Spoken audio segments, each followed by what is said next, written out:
देखिए, बांग्लादेश में हिंसा खत्म नहीं हो रही और हिंसा खत्म होने का इंतजार सभी को है। पूरी दुनिया इंतजार कर रही कि कब वहां से जो भयावह तस्वीरें सामने आ रही है वो बंद हो जाए।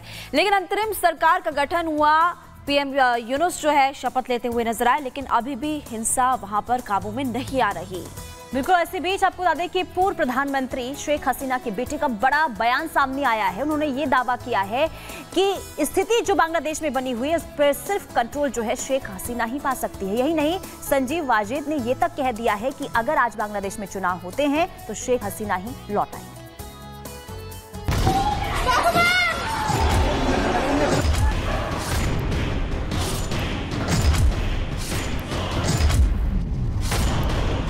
बांग्लादेश में अंतरिम सरकार बन गई, लेकिन वहां हालात अब भी आउट ऑफ कंट्रोल हैं।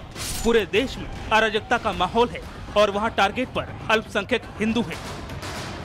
उपद्रवी वहां खुलेआम हिंदू का नरसंहार कर रहे हैं और सत्ता में आई मोहम्मद यूनुस की अंतरिम सरकार सच्चाई से मुंह फेरे हुए है। बांग्लादेश में लगातार आ रही हिंसा की इन तस्वीरों को देखकर अब पूर्व पीएम शेख हसीना के बेटे संजीव वाजिद ने एक बड़ा बयान दिया। संजीव वाजिद ने शेख हसीना को दोबारा बांग्लादेश की राजनीति में एंट्री करने की ओर इशारा किया। संजीव वाजिद ने कहा कि उनकी मां बांग्लादेश वापस लौटेंगी। My family, none of us had ever had sort of greed for power or politics, but we want to work for our country. We cannot sit and watch this happen to our country. Sanjeev Wajid ने शेख हसीना के बांग्लादेश लौटने की बात तो कह दी, मगर वो फिर वहां चुनाव लड़ेंगे या नहीं, इस बारे में उन्होंने कुछ भी नहीं कहा। लेकिन उन्होंने बांग्लादेश में हिंदू के खिलाफ जारी हिंसा से जुड़े सवाल का जवाब देते हुए ये जरूर इशारा कर दिया कि वो बहुत जल्द बांग्लादेश की राजनीति में एंट्री कर सकते हैं।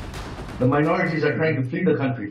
I am worried about them. I, from the Awami League, I want to do what I can to keep the minorities safe, to restore law and order to Bangladesh, to bring back democracy.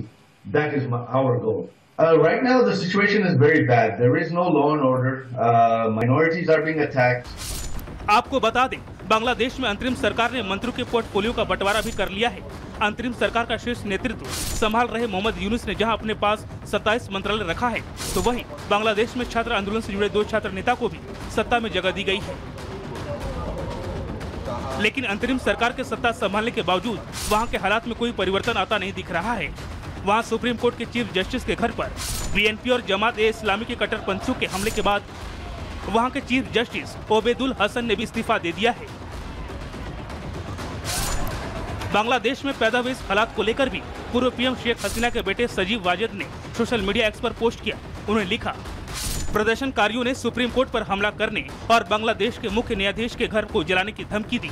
उन्होंने अदालत से इस्तीफे की मांग की और उन्होंने नियुक्त किए जाने वाले लोगों के नामों की लिस्ट दी, जिसे अंतरिम सरकार ने मान लिया और प्रदर्शनकारियों के नामित न्यायाधीशों को नियुक्त कर दिया।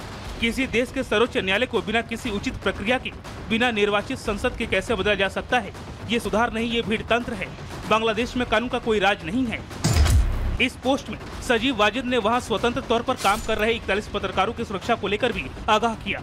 संजीव वाजिद ने कहा कि ये सब वहां एक साजिश के तहत हो रहा है। उन्होंने साफ कहा कि बांग्लादेश में छात्र आंदोलन के नाम पर जो कुछ भी हो रहा है उसके पीछे एक गहरी साजिश है।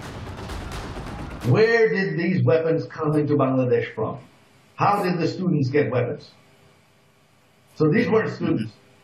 This was a mob. This was a militancy that was instigated to try to overthrow a democratically elected government. Hundreds, if not thousands of them would have been killed. It would have been a massacre. And my mother did not want a massacre. That is why she left. जाहिर तौर पर बांग्लादेश में जो कुछ भी हो रहा है, मौजूदा स्थिति में इस बात की स्पष्ट संकेत है कि वहां अंतरिम सरकार कट्टरपंथियों के इशारे पर चल रही है, जिसका असर सबसे ज्यादा वहां के अल्पसंख्यक आबादी को भुगतना पड़ रहा है। ऐसे में संजीव वाजिद का ये दावा भी सही लगता है, जो उन्होंने अपनी पार्टी को लेकर किया है। History of Bangladesh, there has been one government and one government only that has proven itself to keep the minorities of Bangladesh safe and keep Bangladesh safe from all militancy and violence. That was Sheikh Hasina. That was the Awami League. This is proven record in history. No one can argue that. बहरहाल बांग्लादेश की अंतरिम सरकार चुनाव का ऐलान कब करेगी, बहुत कुछ उस पर निर्भर करेगा, क्योंकि मौजूदा हालात पर संजीव वाजिद दावे कुछ भी करे, लेकिन इस वक्त वहां की पपेट सरकार जिस तरह से आंदोलनकारी छात्रों के साथ मिलकर सत्ता का बंटवारा कर रही है, उसे देखते हुए वहां के लोकतंत्र के लिए आसार अच्छे नहीं दिख रहे हैं। Bureau report, Republic Bharat.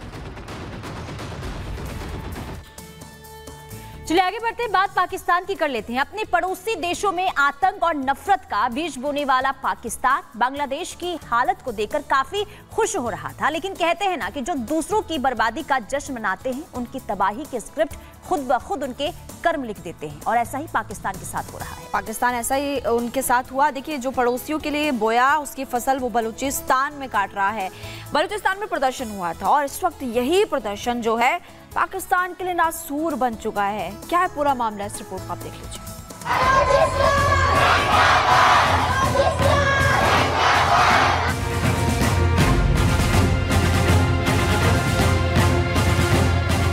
Bangladesh में अराजक की स्थिति और तख्तापलट के बाद अब पाकिस्तान की रातों की नींद गायब हो गई है। पाकिस्तान को डर सताने लगा है कि बांग्लादेश जैसे हालात कहीं उसके यहाँ भी ना हो जाए। सोशल मीडिया पर बांग्लादेश और पाकिस्तान की तुलना से पाकिस्तानी सेना प्रमुख जनरल असीम मुनीर भड़क चुके हैं। सोशल मीडिया पर पाकिस्तान को लेकर मजाक बनाए जा रहे हैं। अंदाजा लगाया जा रहा है कि जल्द ही पाकिस्तान में बांग्लादेश जैसा विद्रोह होगा।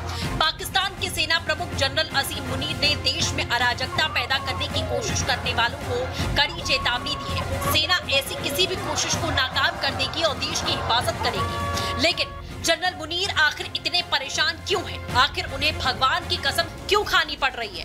तो आपको बता दें कि बलूचिस्तान में जो आजादी की जंग छिड़ी है वो इतनी आसानी से बुझती हुई दिखाई नहीं दे रही है। बलूचिस्तान में लगातार विरोध प्रदर्शन हो रहे हैं। पाकिस्तानी सरकार और सेना के खिलाफ नारेबाजी हो रही है। पाकिस्तान की राजनीतिक अस्थिरता गंभीर हो चुकी है। संकट की स्थिति को देखते हुए कहा जा सकता है पाकिस्तान एक ऐसे बड़े राजनीतिक उथल पुथल के कगार पर पहुंच चुका है जिसके गंभीर परिणाम सामने आएंगे। कई रिपोर्ट्स में दावा किया गया है कि बांग्लादेश के हालात के पीछे कहीं न कहीं पाकिस्तानी एजेंसियों का हाथ है। ऐसे में जब बोया पेड़ बबूल का तो आम कहां से खाए? पाकिस्तानी सेना के चीफ मुनीर भले ही कितनी कस्में खा ले, लेकिन हालात देखते हुए लगता है कि कहीं पाकिस्तान के हालात बांग्लादेश से भी बदतर न हो जाएं। ब्यूरो रिपोर्ट, रिपब्लिक खबर। खबरों में आगे बढ़ते हैं। देखिए, हमास चीफ इस्माइल हानी की मौत के बाद ईरान इजराइल के बीच जो तनाव इस वक्त पैदा हुआ है उसको लेकर के पूरी दुनिया में टेंशन का माहौल है। और एक तरफ ईरान की सेना इजराइल से बदला लेने की तैयारी कर रही है, तो दूसरी तरफ हम लगातार देख रहे हैं कि चिंता बढ़ रही है। बिल्कुल, माहौल लगातार खराब हो रहा है। और अगर ऐसा होता है तो आपको बता दें कि ईरान की तरफ से ये जो लगातार तैयारी हो रही है तबाही की, उसे देखकर आप खबर मिल रही है कि अगर ईरान की तरफ से इजराइल पर हमला होता है तो ईरान की बर्बादी का जो बटन है वो अरब देशों से दब सकता है। अब ऐसा क्यों कहा जा रहा है, रिपोर्ट के जरिए आपको दिखाते हैं।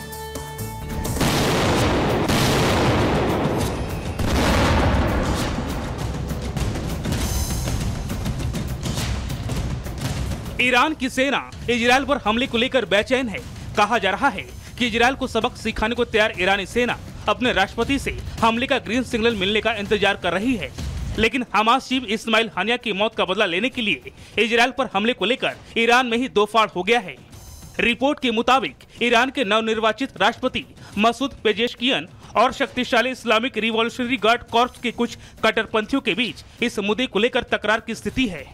बताया जा रहा है कि ईरानी सेना जहां तेल अवीव और इजराइल के दूसरे शहरों पर जहां सीधा मिसाइल अटैक करना चाहती है, तो वहीं ईरान के नए राष्ट्रपति पेजेशकियन हमले की इस आक्रामक रणनीति का विरोध कर रहे हैं। हालांकि इस खबर की कोई आधिकारिक पुष्टि नहीं हुई, लेकिन इस बारे में एक्सियोस की ताजा रिपोर्ट जो कहानी कह रही है वो कहीं न कहीं इस खबर पर मुहर लगा रही है, क्योंकि एक्सियोस के मुताबिक इजराइल पर ईरानी हमले की आशंका के बीच अब अमेरिका, यूके, फ्रांस और कई अरब देशों ने एक साथ हाथ मिला लिया है और वो ईरान और हिजबुल्लाह के आक्रामक हमले से इजराइल को बचाने के लिए अपनी तैयारियों को अंतिम रूप दे रहे हैं। ऐसे में ये माना जा रहा है कि ईरान के नए राष्ट्रपति इजराइल पर सीधे अटैक के खतरे को भांप चुके हैं और इसलिए वो दुनिया को वर्ल्ड वॉर 3 के मुहाने पर ले जाने से बच रहे हैं, क्योंकि उन्हें मालूम है कि अगर ईरान ने युद्ध छेड़ा तो इस बार महातबाही निश्चित है। और बड़ी बात नहीं कि उस भावी जंग में दुनिया के मानचित्र से ईरान का नामो निशान मिट जाए, क्योंकि अभी कुछ रोज पहले ही सऊदी अरब के सुल्तान मोहम्मद बिन सलमान ने एक अंतर्राष्ट्रीय न्यूज एजेंसी को दिए इंटरव्यू में कहा है सऊदी अरब इस्लामिक गणतंत्र ईरान को नाजी जर्मनी की तरह देख रहा है। ईरान अपने प्रतिनिधियों के जरिए मध्य पूर्व में माहौल भड़का रहा है। ईरान द्वितीय विश्व युद्ध के लिए जोर दे रहा है। जाहिर है इन हालात में ईरान ने अगर इजराइल पर हमला किया तो इसके गंभीर परिणाम भुगतने होंगे, जो किसी भी सूरत में ईरान के लिए अच्छा नहीं होगा। हालांकि हानिया की मौत का बदला लेने पर उतारू ईरान के सर्वोच्च नेता अयातुल्लाह खामेनेई ने इस मामले में फाइनल फैसला क्या लेंगे, सब कुछ इस पर निर्भर करता है। लेकिन इतना तय है कि कोई भी फैसला लेने से पहले ईरान को यह समझना होगा कि अगर उसने युद्ध शुरू किया तो ये तय है कि महातबाही का बटन इस बार अरब से ही दबेगा। Bureau report, Republic Bharat.